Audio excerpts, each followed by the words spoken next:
नमस्कार, मैं एकता और आप देख रहे हैं हंगामा टाइम्स न्यूज। नजर डालते हैं मथुरा से आने वाली इस खबर पे, जहां कृषक जागरूकता कार्यक्रम का आयोजन हुआ। गांव अलवाई में फसल अवशेष प्रबंधन के तहत ये जागरूकता कैंप का आयोजन हुआ। नजर डालते हैं चंद्र प्रकाश सिंह की इस खबर पर एक नजर। हमारे यहाँ इसलिए नहीं कि हमारे यहाँ बहुतायत में सरसों का तेल खाया जाता है, सरसों से आयोडीन की आपूर्ति हो जाती है ना। आज गांव में आकर के फसल अवशेष प्रबंधन को लेकर जागरूकता बैठक आयोजित की है, क्या कुछ कहेंगे? ये जो जागरूकता कार्यक्रम हम लोगों ने शुरू किया है इस गांव में 2-3 साल पहले से हम काम कर रहे थे। किसानों को जो फसल हमारी धान की होती है, और क्योंकि ये निचला क्षेत्र है तो यहाँ पोट यहाँ की इनकी देर में आती थी, तो ये लोग करते क्या है कि अपनी फसल जो काटने के बाद उसमें आग लगाई, कंबाइन से फसल कटवाई और जो अवशेष बचता है उसमें आग लगा दी। इनको ये बार बार समझाया गया कि इसमें आग नहीं लगाई जाती, इसका मैनेजमेंट किया जाता है। पराली का यथास्थान जहाँ भी आपकी पराली होगी उसको हम वहीं गला देंगे, और आपको समय से पहले बुआई करने के लिए कुछ ऐसी मशीनें हैं जो यहाँ प्रदर्शन करके दिखाई गई हैं, जो अभी हमारे डॉक्टर राजपूत साहब ने बताई थी। मल्चर है, रोटावेटर है, और आपका सुपर सीडर है। सुपर सीडर के साथ SMS लगा के हम लोग बुआई जो कर रहे हैं, उसके माध्यम से अगर किसान भाई बुआई करते हैं तो वो सीधी पराली के बीच में बुआई कर देती है। हमारी जो सीडर भी थी उसमें, लेकिन नमी की परसेंटेज जो सामान्य है उससे 25% आपके खेत में ज़्यादा होनी चाहिए। उस स्थिति में अगर ये बुआई करते हैं तो इनका समय भी पर्याप्त बच जाता है, लगभग 1 महीने का समय बच जाता है।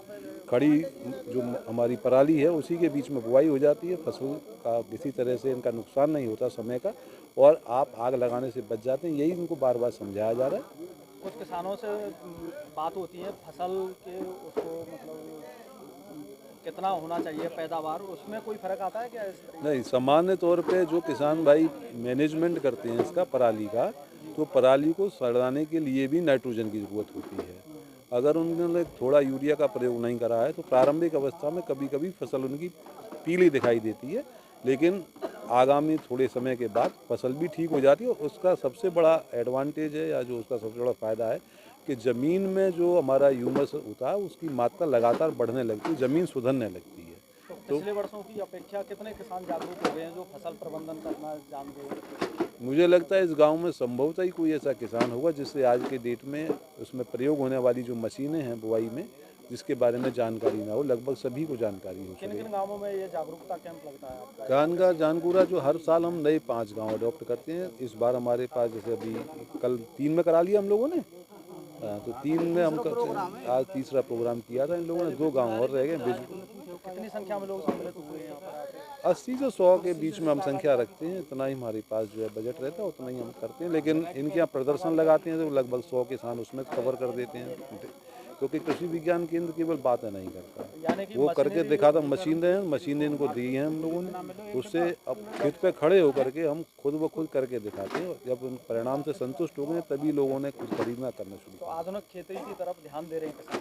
निश्चित तौर से दे रहे हैं। अगर आधुनिकता की तरफ नहीं बढ़ेंगे तो ज़मीनें तो खराब हो ही रही हैं, इसके साथ उत्पादन भी गिरना शुरू हो जाएगा, और स्वाभाविक रूप से जो रेस लगी होती है उसमें अगर आदमी नहीं दौड़ पाता तो पिछड़ जाता है। अगर उस रेस में जाना है तो स्वाभाविक रूप से आधुनिक वैज्ञानिक की खेती तौर पे खेती करनी पड़ेगी, और स्वाभाविक सभी किसान भाई कर भी रहे हैं। धीरे धीरे सभी लोग परिवर्तित हो रहे हैं। अब आपने देखा होगा कि जो हमारे यहाँ अक्टूबर के माह में लगभग स्मॉगिंग होती है, वो हमारे क्षेत्र से नहीं है। घटनाएं लगातार घट रही हैं। 2 बार तो मथुरा जनपद के किसानों को मैं आपके चैनल के माध्यम से धन्यवाद दूंगा कि इस जनपद को 2 बार तो मुख्यमंत्री द्वारा पुरस्कृत किया जा चुका है कि हमारे किसान भाई इतने अधिक जागरूक निकले, उन्होंने हमारी बात सुनी और अपनी फसलों में आग नहीं लगाई।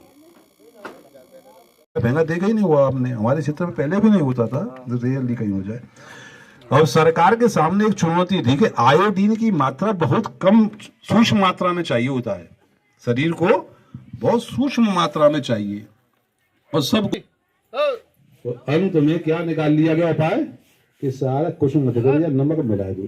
जैसे हमारे अभी राजपूत साहब कह रहे थे, क्या ब्रजमोहन जी कह रहे थे कि हल्दी कम हो जाए तो खा लोगे। हम हल्दी कम का भी खा लेंगे भाई, मिर्च कम हो तो खा लेंगे, और नमक कम हुआ तो लौटा दें, ले जाते हैं आज काम है। स्वाद कम हो सकता है, नमक नहीं हुआ तो बिल्कुल का मतलब कोई चीज नहीं है। चीज में डालना ही डालना है। तो सरकार बहुत स्मार्ट है, वैज्ञानिक कोने में रहेगा आदमी, चाहे वो दक्षिण भारत में रहे, चाहे पूर्वोत्तर राज्यों में रहे, चाहे उत्तरी राज्यों में रहे, कहीं भी रहेगा, नमक तो खाएगा तो आयोडीन पूरी हो जाएगी, फिर कोई दिक्कत नहीं। लेकिन एक बात ध्यान रखो, ये महिलाओं की तरफ इशारा करके बता रहे, तो देख लेना, तो हम नमक डाला और बाप बहन जी आ गई बराबर भाई, हाँ हाँ चमन दे चलाया नहीं कि बस आ गए हैं। गोष्ठी आयोजित की जा रही है, उसमें आए हुए सभी किसानों का बहुत बहुत स्वागत भी है।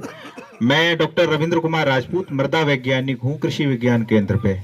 और ये जो गांव है चयन किया गया था करीब 5 साल पहले, और हर साल करीब करीब जो रोड के किनारे खेत हैं जिनका देखो डिमोस्टेशन लगाते हैं, उसकी खुद की व्यवस्था होनी चाहिए। रोड हमारे यहाँ इसलिए नहीं कि हमारे यहाँ बहुतायत में सरसों का तेल खाया जाता है, सरसों से आयोडीन की आपूर्ति हो जाती है ना।